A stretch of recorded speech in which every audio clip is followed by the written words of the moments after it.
নমস্কার বন্ধুরা, TNM educare চ্যানেলে সকল দর্শককে স্বাগত জানাই।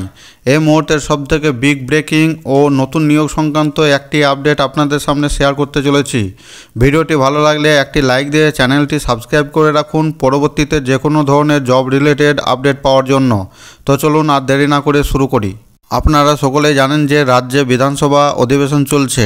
সেখানে রাজ্যের গ্রন্থাগার মন্ত্রী মাননীয় সিদ্দিকুল্লাহ চৌধুরী মহাশয় বিধানসভা থেকে সরাসরি ঘোষণা করলেন রাজ্যের নতুন করে ৫,৩২২ জনকে স্থায়ীভাবে গ্রন্থাগার দপ্তরে নিয়োগ করা হবে। রাজ্যের বিভিন্ন জেলায় যে সমস্ত লাইব্রেরিগুলি রয়েছে সেখানে দীর্ঘদিন ধরে কোনো নিয়োগ না থাকার কারণে রাজ্যের লাইব্রেরিগুলির দশা বেহাল দশায় পরিণত হয়েছে।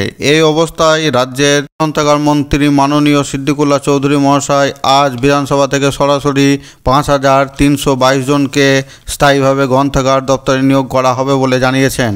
এই ৫,৩২২টি শূন্যপদে নিয়োগের জন্য তৎপরতাও শুরু করে দিয়েছে রাজ্য গ্রন্থাগার বিভাগ।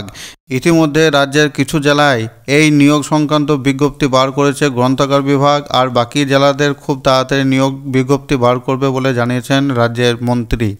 তাই যে সমস্ত চাকরিপ্রার্থীরা দীর্ঘদিন ধরে লাইব্রেরিয়ান পদে চাকরির জন্য অপেক্ষা করছিলেন তাদের কাছে এই খবরটি খুবই খুশির খবর বলাই যায়। এখন দেখা যাক কত দ্রুত এই নিয়োগ প্রক্রিয়া সম্পন্ন করে, সেদিকে আমাদের নজর থাকবে। পরবর্তীতে কোনো আপডেট আসলে এই চ্যানেল মারফত জানানো হবে। ভিডিওটি দেখার জন্য সকলকে অসংখ্য ধন্যবাদ।